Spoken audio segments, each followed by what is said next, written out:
Hi guys, thank you very much for joining in again for part two. I really appreciate your patience. I just want to say sit back and enjoy the video and leave a comment, like, share and subscribe, all that good stuff. So just sit back and enjoy. Boom!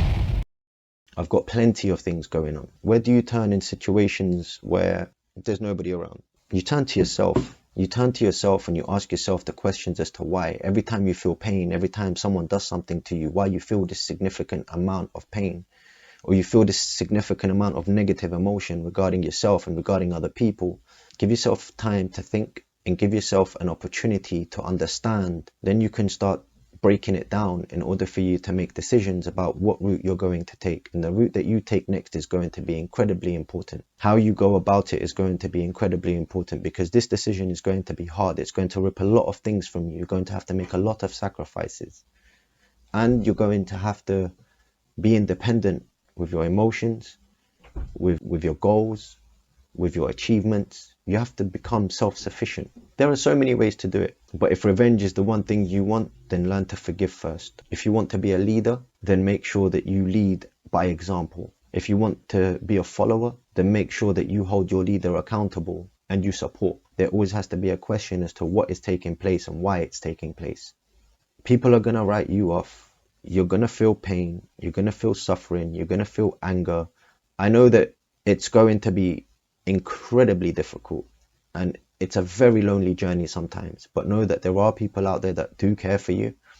I know that there are people out there that do want to support you, but a lot of these people at the same time, they want you to support yourself, and you have to be able to support yourself, and you support yourself by finding your own niche, and you take that on board and you follow it. Even if people you have to let go of, you have to let go of them permanently. Sometimes you can come back to the situation and you might be able to lead by example by showing them what you have been doing and what you have achieved by applying yourself. Forgive people, because it's easier to forgive than to hold on to the pain and move on with it. But at the same time, if you're angry, use that anger to drive you. Put yourself into something that's going to manifest for a few hours where you can forget about the world and forget about everything, and maybe that's the route you need to continue taking. The greatest revenge is the revenge of forgiveness and taking action. Forgiveness and taking action. It's difficult to judge a person when they're taking action. It's difficult to it's not fair either to do it, but people still do it, right? People still do it. And the reason people still do it is because they're scared. A lot of our emotions, I believe, are driven by a lot of fear. And that's why you've got so many people that hold back, or so many people that feel like they're being held back, or so many people, and that creates such a resistance inside where people start disliking themselves. They look for ways to fulfill that gap, even when there's a lack of it in other situations. But you have to understand that this is just your body and your existence telling you that you need to find what it is that works for you.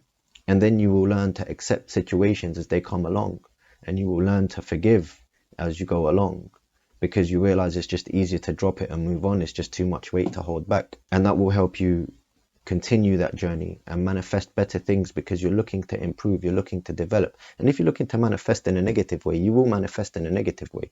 That doesn't necessarily mean that if you go out on your own and you don't make the correct choices, that it's not going to have an impact the way it moves forward. But what I'm saying is that you don't need to hold on to these grudges.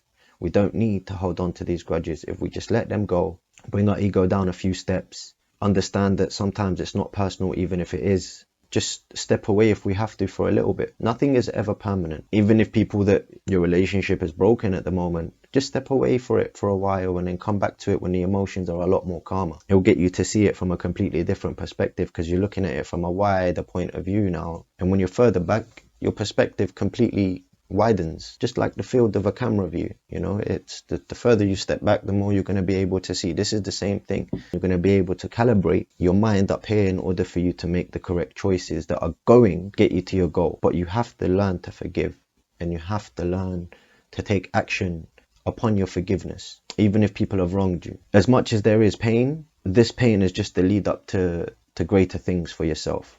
Trust me, believe me, I walk this path and I've been blessed when I started realizing I have to take responsibility and I can't hold anybody else accountable if I don't hold myself accountable.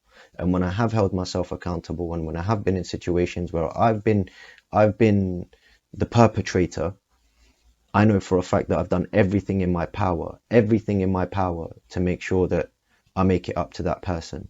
Everything. It's very important to be aware of this. It's very important to be aware of this. If people are just throwing random emotions at you all the time just for the sake of it, you know they're projecting something that's even deeper. If it's a situation where both parties agree, okay, you know what, I understand you made a mistake and this is the situation. Just if you say I forgive you and okay, bygones be bygones and we move on, then let it be so. Let it be so. Otherwise, what have you achieved? You've just said yes for the sake of yes, because you might not like confrontation. You walk away, it builds up in your head. The other person thinks that, you know, it's a completely different situation. And then at some point you're clashing because one party couldn't open up even more. They still held on to those emotions or those memories. Man, like, these things don't define you. These things are part of your past for a reason. How you choose to move on from them is up to you. You can carry that grudge and you can carry that emotion and you can carry that vengeance.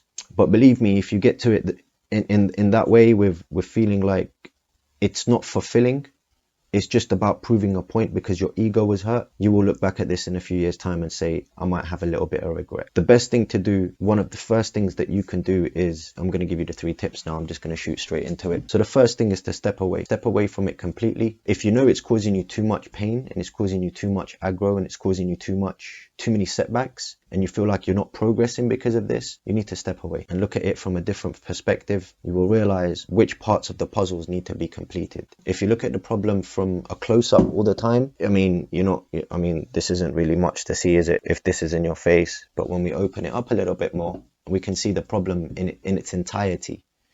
And you've identified the problem, start working on a solution. Because when you start working on a solution, you're not focusing on the problem anymore as much. You're able to move on forward because you're finding the solution. Now your mind is more active in finding a power in yourself and finding the energy in yourself. People are afraid of your power. You're afraid of your power. It's alien to you to feel like this is how I'm supposed to feel. So many of us feel insecure. So many of us feel fear. So many of us feel a lack of confidence to be able to go out there and do something because there's so many influences and there's so many factors. But that's not the point. The point is that it's there. Okay, and not a lot of people are realizing what they should do or realizing not their dreams, but realizing what their confidence and what their power is. If fear drives you, you will be small. If your power drives you, then you will be big. That's not just about thinking it, then you have to apply it. So don't be afraid of your own power. Fear is normal. I'm still afraid of things. There's no such thing as there's nothing you're afraid of. You still have to try and fight, still have to try and face your fear because that's the only way you overcome it. And when you do, you feel much stronger. You go in and you start smashing things to pieces. You get in there and like, yeah, boom, boom, boom, boom, boom, boom, boom. And I think the third tip is once you're working on a solution, stop holding on to the baggage because all you're doing is adding more problems to the solutions that you're creating. Get stuck in, get driven, but learn to forgive at the same time because you never know what ends up happening with a person. If you truly mean something that you're saying, then continuously act upon it. Even if you make mistakes, always try and rectify the mistakes, but learn to forgive yourself first. Learn to forgive yourself before anybody else forgives you. And then that's when you can also start speaking to people about forgiveness, and whether they do or not, that becomes their problem. You know, again, you've done everything in your power to calm it all down. I want to say subscribe, like, share, and comment. I would really appreciate it if you're here again next week. Take care of yourself. Take care of yourselves and each other. Peace and love to all of you. I appreciate every single one of you. Thank you so much. Boom.